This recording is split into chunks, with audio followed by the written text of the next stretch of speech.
This is chapter number 2, New Kings and Kingdoms. We are talking about new kings and kingdoms.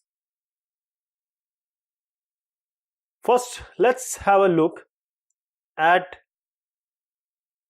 this map. This shows the major kingdoms from 7th to 12th centuries. So here, many new dynasties have emerged after the 7th century, and these are the major ruling dynasties in different part of the subcontinent between the 7th and 12th century. Here, if you see, this is Chahamanas or Chauhans as we call them. These are Cholas. This is Rashtrakutas and others like the Pratiharas, right? Pratiharas. This means the fluctuating frontier. You can say the boundary. So it changes. It would have changed a bit. That's why it's like the legend is in this color, or you can say in these divided lines. So these were the different dynasties, major kingdoms from 7th to 12th centuries, and we are going to see about them and discuss about them.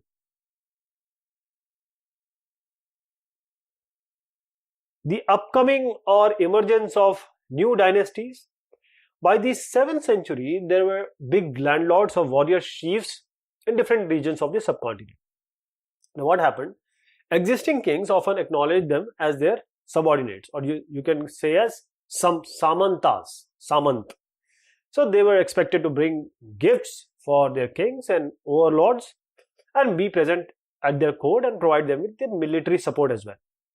As the samantas, they gained power and wealth. They declared themselves to be Mahasamanta, Mahamandaleshwar, the great lord of a circle or a region, and so on like this. Sometimes they asserted their independence from their overlords. Now, one such instance was that of Rashtrakutas in Deccan. Initially, they were just subordinate to the Chalukyas of Karnataka.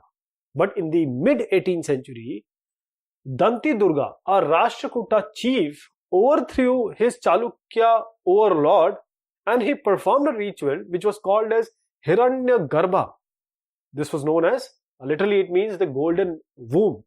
So Hiranya Garbha, when this ritual was performed with the help of Brahmanas, it was thought to lead to the rebirth of the sacrificer as the Kshatriya, the warriors, even if he was not one by birth. That is, even if he is not a Kshatriya, he becomes a Kshatriya. There are various other cases. Men from enterprising families use their military skills to carve out the kingdoms, throughout the kingdoms. For instance, the Kadamba Mayurashram. Now, this and the Gurjara, Pratihara, Harichandra, they were Brahmins. Kadamba was Brahman, Pratihara was Brahman who gave up their traditional professions and they took arms. And successfully they established kingdoms in Karnataka and Rajasthan. Okay. So this is a cave wall relief from cave 15, Ellora.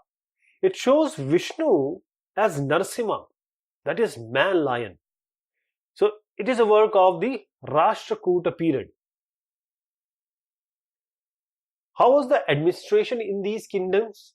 So the administration in these kingdoms, many of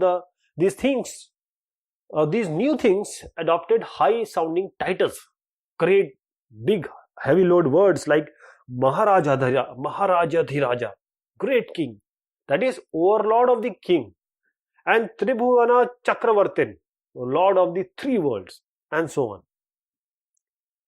on. However, in spite of such claims, they often shared power. So sharing of power was there with their samantas as well as with associations of peasants, traders and brahmanas. And in each of these states, resources were obtained from the producers. Who are the producers? Peasant, the cattle keepers, artisans. So who were often persuaded, if they are not being persuaded or they don't agree to this, they are compelled to surrender part of what they produced. And sometimes these were claimed as rent due to lord who asserted that he actually owned the land where these people are working. And revenue was also collected from the trading community. If we go back, then we see that there are around 400 taxes. The inscription of Cholas who ruled in Tamil Nadu, they refer to more than 400 terms of different kind of taxes. 400 terms. So the most frequently mentioned tax is vetti, taken not in cash but in the form of labor, forced labor, and kadamai, the kadamai or land revenue. So there were also taxes on thatching the house, the use of the ladder to climb palm trees, a cess on succession in family property like this. So these resources were used to finance the king's establishment as well as for the construction of temples and the forts for the king. So they were also used to fight wars, which were in turn expected to lead to the acquisition of wealth in the form of plunder, access to land as well as trade routes. So the functionaries for collecting revenue were generally recruited from influential families, those families which are quite influential, and the positions are often hereditary. Means the son will be there and his son will be getting these posts. So this was true about the army as well. In many cases, very close relatives of the king, they held these strongholds or strong positions. Now, prashastis and land grants. So prashastis, these prashastis contain detail that may not be literally true, but they tell us how rulers wanted to depict themselves, like a valiant, victorious warriors, for instance. So these were composed by learned Brahmanas, who occasionally helped in the administration as well. Let me tell you the achievements of Nagabhata.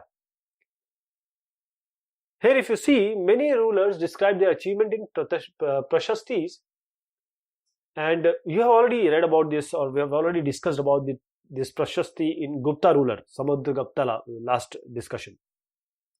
So one prashasti written in Sanskrit and found in Gwalior, Madhya Pradesh described the exploits of Nagabhata, a Pratihara king. And what was written there?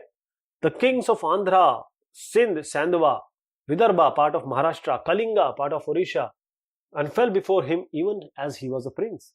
He won a victory over Chakrayuddha, the ruler of Kannauj. He defeated the king of Vanga, part of Bengal, Anartha, part of Gujarat, Malwa, part of Madhya Pradesh, Kirata, forest people, and Turushka, Turks, Vasta, Matsya, both kingdoms in North India. So this is what was found written about Nagbhata in the Prashastis. So king, they often rewarded Brahmanas by grants of land, and these were recorded on copper plates, which were given to those who received the land. So here you see what we just learned. This is an example of this copper plate. So this is a set of copper plates recording a grant of land made by a ruler in the 9th century, written partly in Sanskrit and partly in Tamil. So the ring this is holding, this ring which is held here or holding the plates together is secured, which was actually a royal seal to indicate that this is an authentic document.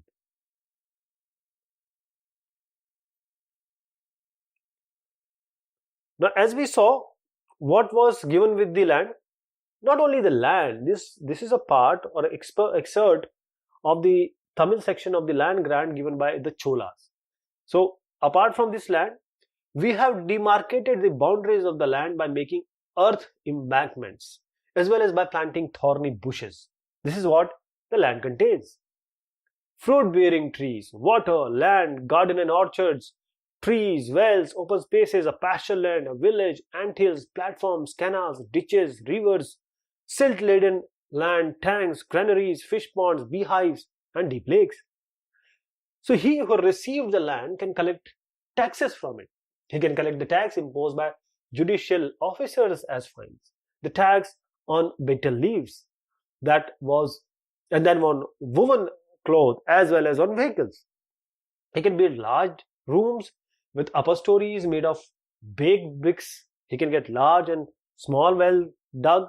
He can plant trees and thorny bushes. If necessary, he can get canals constructed by irrigation. So he should ensure that water is not wasted and that embankments are built. So unusual for the 12th century was a long Sanskrit poem containing the history of kings who ruled over Kashmir. So it was composed by an author named Kalhana or Kalhan. He used a variety of sources including the inscriptions, the documents, the eyewitness accounts and earlier histories to write his account. And unlike the writers of Prashastis, he was often critical about rulers. See, Prashastis used to praise, but Kalhana, he also was critical about rulers and their policies. Then warfare for wealth. You might have seen that each of these ruling dynasties was based on a specific region. At the same time, they tried to control other areas also. One particular prized was the city of Kannauj in the Ganga Valley. Why it was so important? For centuries, rulers belonging to the Gujrara, Pratihara, Rashtrakuta and Pala dynasties, they fought for control over Kannauj. Because there were three parties in the long-drawn conflict, historians often describe it as tripartite or tripartite struggle. So as we are going to see, the rulers also tried to demonstrate their power and resources by building large temples. So they attacked one another kingdoms. They often choose to target temples which were somewhat rich, sometimes extremely rich. So one of the best known of such ruler is Sultan Mahmud of Ghazni of Afghanistan. He ruled from 997 to 1030, 1030 and extended control over parts of Central Asia, Iran and northwestern part of subcontinent. So he raided the subcontinent almost every year. Every year he targets where wealthy temples including that of Somnath and Gujarat in Gujarat. So most of the wealth Mahmud carried away was used to create a splendid capital city at Ghazni. So he was interested in finding out more about the people he conquered and entrusted a scholar named Al-Biruni in order to write an account of the subcontinent where he used to do the warfare. So this Arabic word known as Kitab al-Hind remains an important source key for historians. He consulted Sanskrit scholar in order to prepare this account. And other kings who engage in warfare, it includes Chahamanas, later known as Chauhans, so who ruled over the region around Delhi and Ajmer. They also attempted to expand their control to the west and the east, where they were opposed by the Chalukyas of Gujarat and Gahadawalas of western Uttar Pradesh. The best known Chahaman or Chauhan ruler was Prithviraj III, who defeated an Afghan ruler named Sultan Mahmud Ghori in 1191, but the next year he lost to him.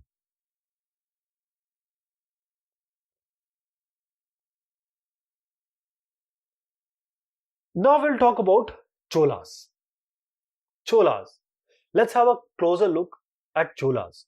So this is the region of Cholas. Okay, and you just keep this area in your mind so that we understand what is left, right, down south and north. From Urayur to Thanjavur. From Urayur, this is Urayur, right? This is your Urayur, and this is showing actually the extent, right? From Urayur to Thanjavur. So how did the Chola rise to power? A minor, chiefly family known as Muttarayyar. They held power in the Kaveri Delta. And they were subordinate to the Pallava kings of Kanchipuram. Vijayalaya, who belonged to the ancient chiefly family of the Cholas from this Urayur, and a temple for this Urayur, and captured the delta for the Muttarayyar in the middle of the 9th century. So he built the town of Thanjavur, this town, Thanjavur, and a temple for goddess Nishumba Sudhini there. Now the successor of this Vijayalaya conquered neighboring regions and kingdom grew in size and power. The Pandyan and the Pallava territories to the south and north were made part of this kingdom. Okay, so this was also being captured. Rajaraja I.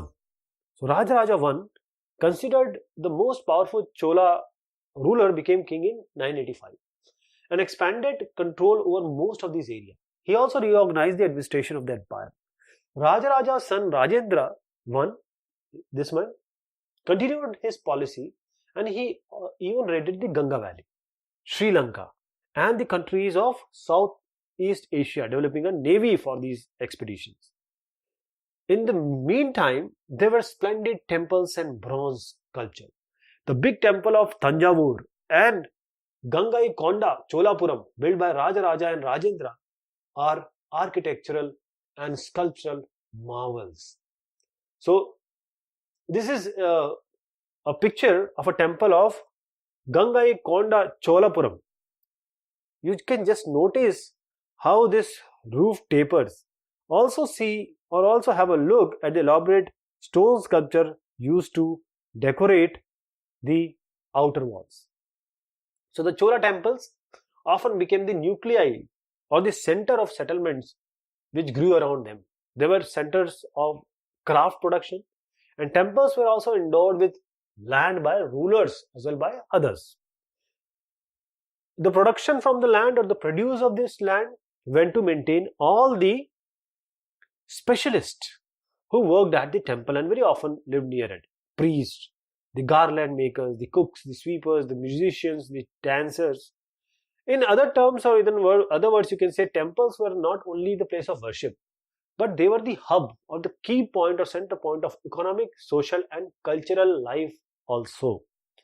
And among the crafts associated with temples, the making of bronze images was the most distinctive. So Chola bronze images, this is an example of this. These bronze images are considered among the finest of the world. So while most images were of deities, sometimes images were made of devotees as well. So let me show you this figure. This is a Chola bronze sculpture, and you see how carefully it is being decorated. This is the decoration, and this is also a marvel, a beautiful sculpture. So agriculture and irrigation at this point of time, many of the achievements of the Cholas were made possible through the new developments in agriculture. And if you see, the river Kaveri branches off into several small channels before emptying into the Bay of Bengal. And these channels overflow frequently, depositing the fertile soil on their banks. So water from the channels also provides the necessary moisture for agriculture, particularly for the cultivation of the rice. So although agriculture had developed earlier in the other parts of Tamil Nadu, it was only from the 5th to 6th century that this area was opened up for large scale cultivation. Forests have to be cleared up in some region and land have to be leveled in other areas. In the delta region, embankments had to be built in order to prevent flooding, and canals the flooding and canals have to be constructed to, I'll just give you an example of that, constructed to carry water in the field. In many areas, 2 crops were grown in an year. In a 1 year, 2 crops. So this is a 19th century sluice gate, you can say, in Tamil Nadu. It regulated the outflow of water from a tank into the channels that irrigated the field. So in many cases, it was necessary to water crops artificially. A variety of methods were used for irrigation. In some areas, wells were dug. In other places, huge tanks were constructed in order to collect rainwater. An ancient example of rainwater harvesting. And remember that irrigation works require proper planning, organizing labor, resources, maintaining these work, and deciding on how water is to be shared. So most of the new rulers, as well as the people living in villages, they took an active interest in these activities. The administration of the empire. How was the administration going on? How was it organized? So settlements of peasant, they were known as Ur, became prosperous with the spread of irrigation agriculture. Group of such villages formed larger units called Nadu, and the village council and the Nadu have several administrative functions, including dispensing the justice as well as collecting the taxes. So rich peasants of the Velala caste exercised considerable control over the affairs of the Nadu under the supervision of the central Chola government.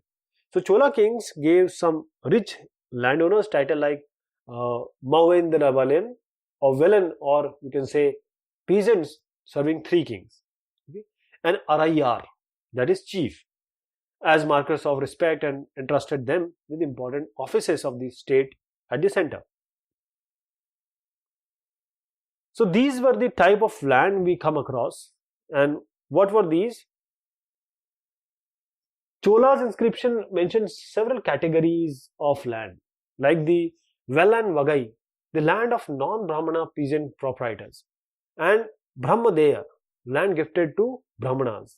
Now Shalabhoga, land for maintenance of school, and Devadana, or you can say Tirunama to Kani, land gifted to temples, and Palichandam, land donated to Jain or Jain institutions. So we have seen that Brahmana often received land grants or Brahmadeya. Because of this, a large number of Brahman settlements emerged in the Kaveri Valley as in other parts of the South India. So each Brahmadeya was looked after by an assembly of Sabha of prominent Brahmana landlords, and these assemblies worked very efficiently. The decisions were recorded in detail in inscriptions, often on the stone walls of temples. So associations of traders known as Nagarams also occasionally performed administrative functions in town. Inscriptions from Uttara Merur in Chingalput district, Tamil Nadu, it provide detail of the way in which the Sabha was organized. The Sabha had separate committees to look after irrigation works, gardens and temples, and etc. So name of the eligible or those eligible to be member of these committees were written on small ticket of palm leaf and kept in an earthenware pot, from which a young boy was asked to pick the tickets one by one for each committee. So these are certain inscriptions and texts, the working of Sabha according to Uttara Merur. Inscription is like this, and we'll talk about the other aspect also, the outskirts. So this is the working of Sabha. So all those who wish to become members of the Sabha should be owner of land from which land revenue is collected. They should have their own homes. They should be between 35 and 70 years of age. They should have knowledge of Vedas. They should be well versed in administrative matters and honest. If anyone has been a member of any committee in the last 3 years, he cannot become a member of another committee. And anyone who has not submitted his accounts as well as those of his relatives cannot contest the elections. So while this inscription we are talking about, they tell us about kings and powerful men. What about other people? So here is an excerpt from the Periya Purandam, a 12th century Tamil work which informs us about the lives of ordinary men and women. So see, on the outskirts of Adanur was a small hamlet of Pulaiyas, a name used for a social group considered outcast by the Brahmans and Velalas. Studded with small huts under old thatches or thatch and inhabited by agrarian laborers engaged in menial occupations. In the thresholds of the huts covered with strip of leather, little chicken moved about in group. Dark children who wear bracelets of black iron or who are wearing these black iron bracelets were prancing about, carrying little puppies. In the shade of the marudu, that is Arjuna trees, a female laborer put her baby to sleep on a sheet of leather. There were mango trees from whose branches drums were hanging, and under the coconut palms, in little hollows on the ground, tiny-headed bitches lay after whelping. So the red-crested crows crowded out before dawn, calling the brownie or Palaiyar plural to their day's work. And by the day, under the shade of the kanji tree, spread the voice of the wavy-haired Polaiya women singing as they were husking paddy. So what was going elsewhere? China under the Tang dynasty. So in China also an empire was established under the Tang dynasty, which remained in power for about 300 years, from 7th to 10th century. So its capital, Xi'an, was one of the largest cities in the world, visited by Turks, the Iranians, the Indians, the Japanese and Koreans. So the Tang Empire was administered by bureaucracy recruited through a proper examination. which was open to all who wished to appear for it. This system of selecting officials remained in place with some changes till 1911. See, it's so closed. It's so close to us. So this happened till 1911. So this is about new kings and what all changes have taken place with respect to the administration, with respect to how they increase their dynasties. Thank you so much. Take care of yourself.